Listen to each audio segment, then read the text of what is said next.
જેટલી સેવા છે, શિંગાર, સાહિત્ય, ખીલોના, પલના, હિંડોળા, બધી ભાવના વગર કાંઈ નથી. બધી દરેકે દરેક વસ્તુ આપણે ત્યાં ભાવથી આવે છે. તો જો આપણે કોઈ દૂધઘરવાળાને કે કોઈ હંસકડીવાળાને આપણે જો હીન ગણીએ કે નીચો ગણીએ તો એમાં એ વૈષ્ણવનું તો અપમાન થતું જ હશે, પણ સાથે સાથે આ ભાવનું અપમાન થાય છે, એ સ્વામીજીનું અપમાન થાય છે, એમનો અનાદર થાય છે. એટલે કોઈને હીન નહીં ગણવાના. કોઈ દૂધઘર કે મેવો મિશ્રી ધરતો હોય કદાચ, તો આ તો એમ કે એ તો દૂધઘરિયા છે, આ એવી રીતે છે. ઘણા વૈષ્ણવ મેં બોલતા એ તો હંસકડિયા છે. હા, અરે ભાઈ, પણ ધરે જ કોને? હંસકડિયા છે હોવા સાચી, બરોબર, પણ હંસકડી ધરે જ કોને? દૂધઘરિયા છે એ સો વાત સાચી, પણ દૂધઘર ધરે જ કોને? પૂર્ણ પુરુષોત્તમને ધરે છે, ઠાકોરજીને, આપણા પ્રભુને ધરે છે. કોની સેવા કરે છે એ આપણે જોવું છે. સેવા કોની કરે છે? ભલે જે એનાથી થતું હોય એ ધરતો હોય, પણ સેવા એ કોની કરે છે એ જોવું જોઈએ. એટલે એને એવી રીતના સામાન્ય ગણીને આપણે સ્વામીજીનો જ અનાદરનો અપરાધ કરીએ છીએ. એટલે કોઈ દિવસ કોઈને સેવા બાબતે એવી રીતના હીન કે નીચા ન પાડવા કે નીચા ન દેખાડવા બધાને. હવે ઘણી જગ્યાએ તો ઠાકોરજીના ભેદ હોય, આ દૂધઘરના, હંસકડીના, સકડીના, એ કંઈ મગજમાં નથી બેસતું મને. એ જ્યાંક સારું કે ઠાકોરજીને શું હોય એમ, આપણી તાકાત નથી કે આપણે સકડી નથી ધરતા. ઠાકોરજી કઈ દૂધઘરના થોડી છે, ઠાકોરજી કઈ મિશ્રીવાળા થોડી છે. ઘણા તો એમ એવી રીતે કહેતા હોય, ચિત્રજી બિરાજતા હોય ને તો એ તો દ્રષ્ટિના છે ખાલી. આમ, અરે પણ કોણ છે? એ કઈ ગાંધીજીનો ફોટો નથી, કોનો ફોટો છે? એ કોઈ સામાન્ય નાગરિકનો કે કોની વાત કરે તું? એ કોઈ સામાન્ય વ્યક્તિનો ફોટો નથી, કોઈ જીવનો ફોટો નથી, ઠાકોરજીનું ચિત્રજી છે. એ ભલે ને દ્રષ્ટિનું હોય તો એ શું છે? કંઈક વિચાર આપણે મગજમાં હોય છે કે આપણે શું બોલીએ છીએ. પણ બોલવામાં આપણે એવી રીતના દૂધઘરવાળાના અપમાન થઈ જાય, હંસકડીવાળાના થઈ જાય, ઠાકોરજીના ચિત્રજીના થઈ જાય, તો આ બધા અપરાધ છે. ને બીક રાખવી હોય ને તો કેની રાખવી? બાકી કોઈ બીવાની જરૂર નથી. જો ખોટું ન કરીએ તો બીવાની જરૂર જ નથી. બીક રાખવી તો એક રાખવી, ભગવાનની રાખવી.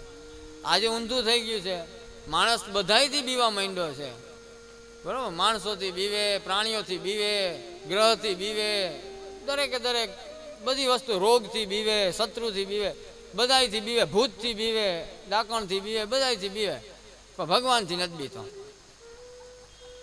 હવે જેનાથી બીવું જોઈએ એનાથી નથી બીતો ને આ બધાયથી બીવે. ખરેખર બીવું કોનાથી જોઈએ, ડરવું કોનાથી જોઈએ? તો ભગવાનથી બીવાય. બાકી કોઈનાથી બીવાની જરૂર નથી. એક જગ્યાએથી બીવાય બીવું હોય તો, બાકી કોઈથી ડરવાની જરૂર નથી. જો આ એક જગ્યાએ ભય હોય ને તો બાકી બધે નિર્ભય થઈને ફરવાનું, પણ આ એકનો ભય રખાય.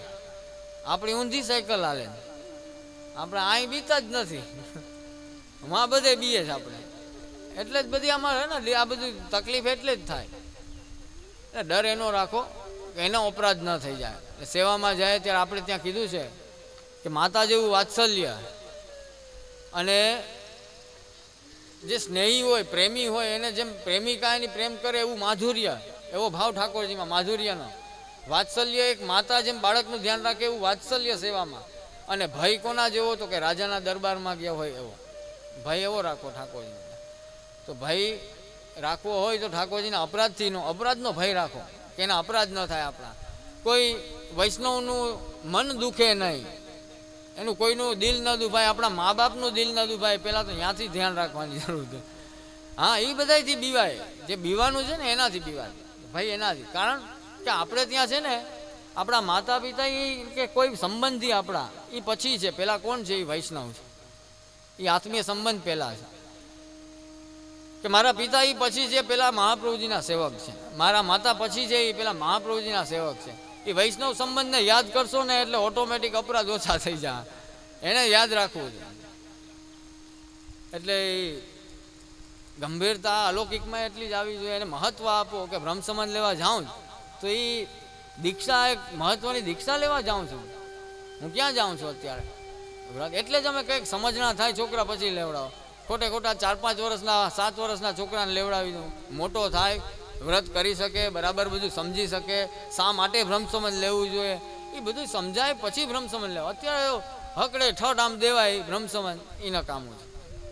અમુક એરિયા અમારી બાજુ છે, પોરબંદર, જામનગર સાઈડ, ત્યાં પહેલાં અમે જતા, પણ ત્યાંની પરિસ્થિતિ જોઈને અમે બ્રહ્મસમાન દેવાનું બંધ કરી દીધું.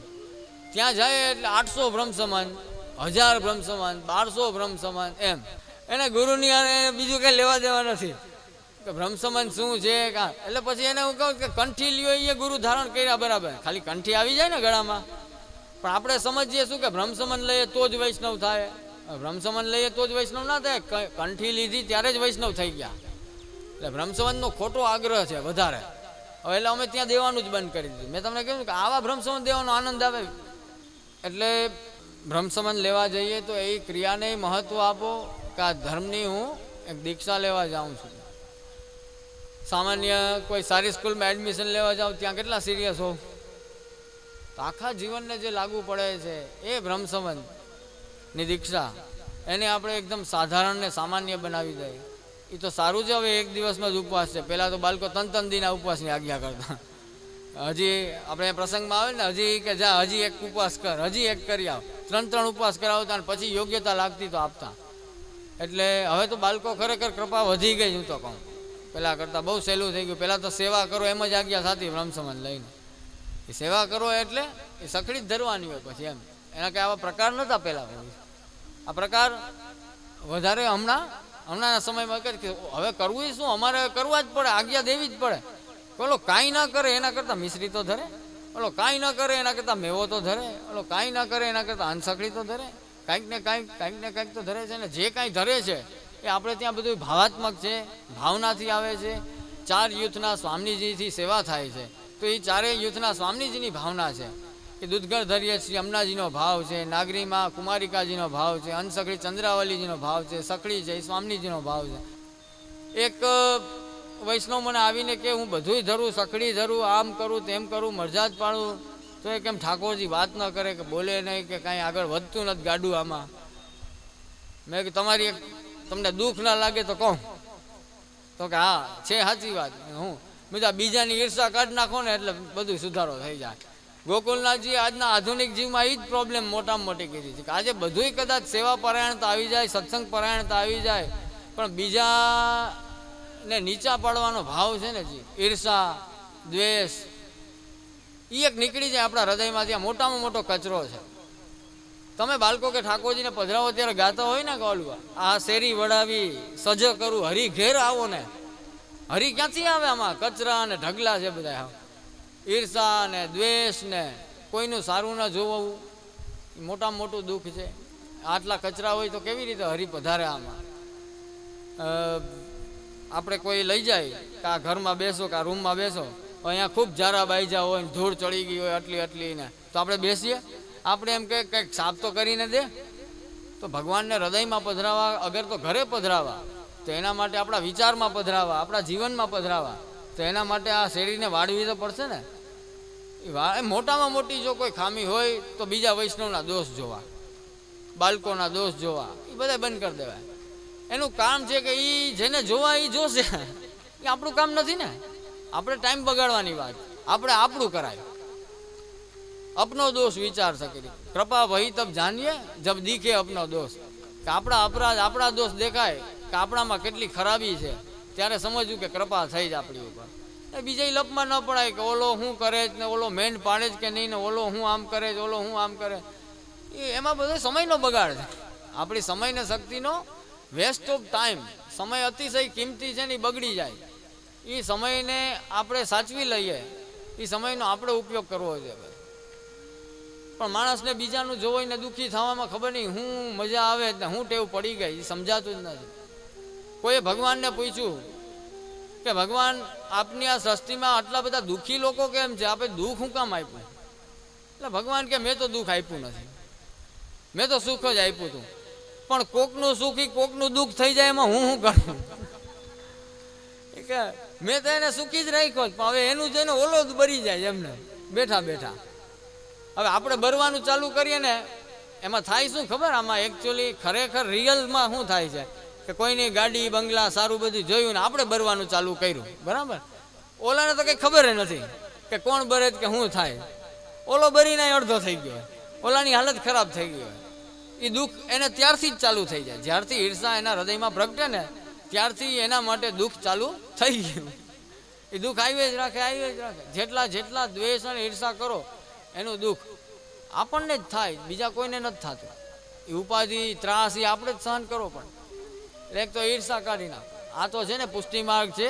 અહીંયા તો ગોળ ને ખોળ બધું હરખું.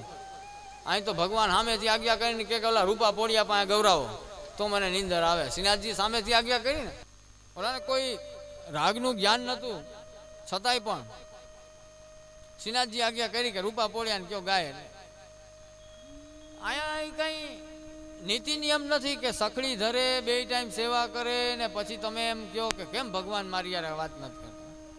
એ પુષ્ટિ માર્ગમાં ના હાલે. મર્યાદામાં નક્કી હોય કે આટલી આહુતિ આપણે યજ્ઞમાં પધરાવીએ તો એનું આટલું ફલ, આ વિધિ આમ કરીએ આટલાના બ્રહ્મભોજન કરાવો તો એનું આટલું ફલ. મર્યાદામાં બધું ફિક્સ હોય. પુષ્ટિ માર્ગમાં એમ ભગવાનને તમે બાંધી ના શકો કે હું આટલા પાઠ કરું, હું આટલી સેવા કરું તો તમારે આમ કરવું જ પડે એમ. આ તો કોઈ દી સેવા ન કરતો હોય ને, સૂતો હોય ને, ત્યાં જઈને ભગવાન ઉઠાડે કે હાલે એની યાર વાત કરે. ઓલો સખડી ધરીને બિચારો મરી ગયો હોય 15-20 વર્ષથી. હા, એની અમે ના જોવે. એ પુષ્ટિ માર્ગ છે. કૃપા ને વરસાદ બે એક જેવા છે. ક્યાં થાય, ક્યારે થાય, ક્યારે કાંઈ નક્કી નહીં કે એના ઉપર થાય. એનો કોઈ નિયમ નથી. કૃપાનો કોઈ નિયમ ના હોય. કોઈ એમ કે આમ કરો, આમ કરો, આમ કરો એટલે કૃપા થાય, તો કૃપાનો કોઈ નિયમ નથી. પણ ઠાકોરજીને કૃપા કરવાનું મન થાય ને એવું આપણે કંઈક કરવું જોઈએ કે પ્રભુને મન થાય એમ કે રોજ આવીને સામે નડે જ ને કંઈક કરી દેવાનું. ભગવાનને એમ થાય ને રોજે રોજ કંઈક આડો આવે છે કે હવે કંઈક કરી દે. આવે કૃપા કરવાનું મન થાય એવી રીતના સન્મુખતા એની સામે કોઈ પણ રીતે કથાના, સેવાના, કીર્તનના માધ્યમથી એની સન્મુખ થાય રાખવું. ટૂંકમાં નડે રાખવું ભગવાન, આડા આવું એટલે જોયા રાખે કે ના એક છે, યાદ તો રાખે ભગવાન. એ જરૂરી છે. એ સન્મુખતા છે એ બહુ જરૂરી છે. જો એ સન્મુખતા ગઈ તો બધું ગયું. કોઈ પણ રીતની સન્મુખતા પુસ્તકની, એટલે ભગવદ વાણીની, ભગવત સ્વરૂપની, ભગવદીઓની, ભગવદીઓના ચરિત્રની કોઈ પણ રીતની સન્મુખતા છે એ અતિ આવશ્યક છે. અને આપણે સન્મુખતા જ રાખી શકીએ, બીજું શું કરી શકીએ? બીજી કોઈ લાયકાત તો આપણી છે નહીં. આપણે એક સન્મુખ રહી શકીએ કે પ્રભુ આ મારું ઘર, અમારા દેહ, ઇન્દ્રિય, અમારી સંપત્તિ, અમારો પરિવાર, અમારા પુત્ર પુત્રાદિક, અમારી પત્ની હોય એના માટે પતિ, બધાય જે કોઈ છે મારી સંપત્તિ, આ બધું આપણે સન્મુખ કર્યું. હવે એમાંથી ભગવાનને જે ઈચ્છા હશે એ અંગીકાર કરશે ને ભગવાનની ઈચ્છા નહીં હોય એને હાથે નહીં લગાડવું. એની ઈચ્છાની વાત છે.